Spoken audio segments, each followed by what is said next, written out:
fencing off the Capitol and Milley.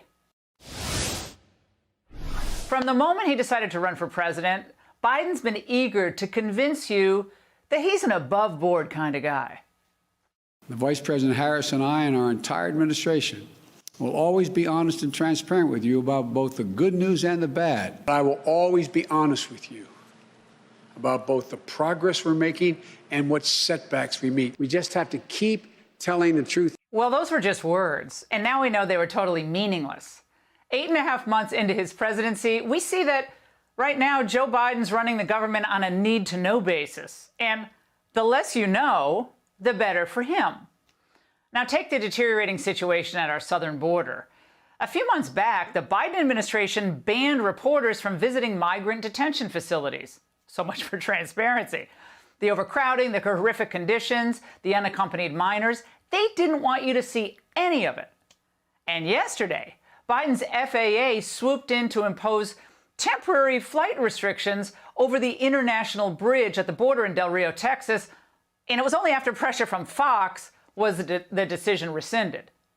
You see, they don't want you to see the crush of 12,000 plus migrants that want to enter our country at the border.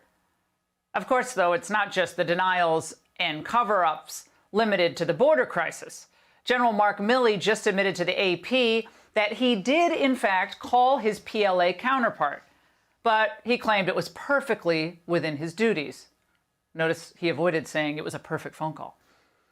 That Milley thinks it's fine for military leaders to coordinate and warn our most serious foreign adversary is yet another reason the general should be terminated immediately. He's totally delusional or drunk on his own power, and he should not be trusted with any sensitive information or operational details. Now, last night, I don't know if you saw, but Senator John Kennedy told the Angle audience that he thought Milley wouldn't survive this controversy, that Biden would have to throw him under the bus. Maybe I'm wrong, I disagree with them, but I just don't see it. Because the Dems' response to every mistake, every accusation, every scandal is to dig in, deny, deflect, and defend.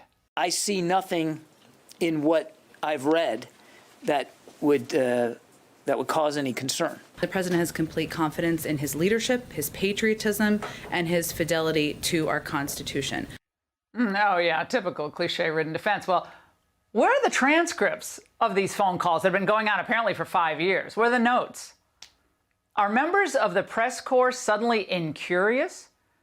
These were secret negotiations. And as we know, China has the transcripts, so they know exactly what was said, but the American people, I think, are going to be kept in the dark. The truth is, the independent media in the United States is dead. It no longer exists. We should just call them the regime media going forward. I think I will. And the Biden transparency and truthfulness pledge is officially dead.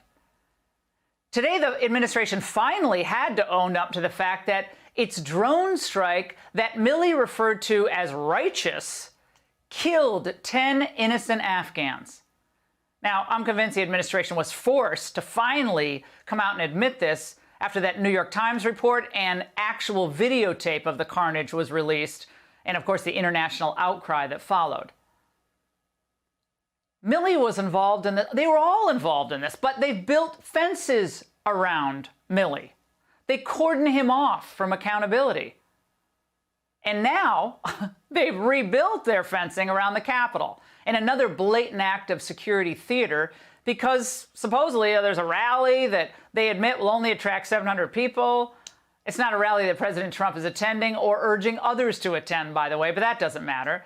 The Biden people and the Hill Democrats are using it as a pretext to dredge up more insurrection talk. We are predominantly consumers of intelligence rather than producers. Well, that is no longer. That was prior to January 6th.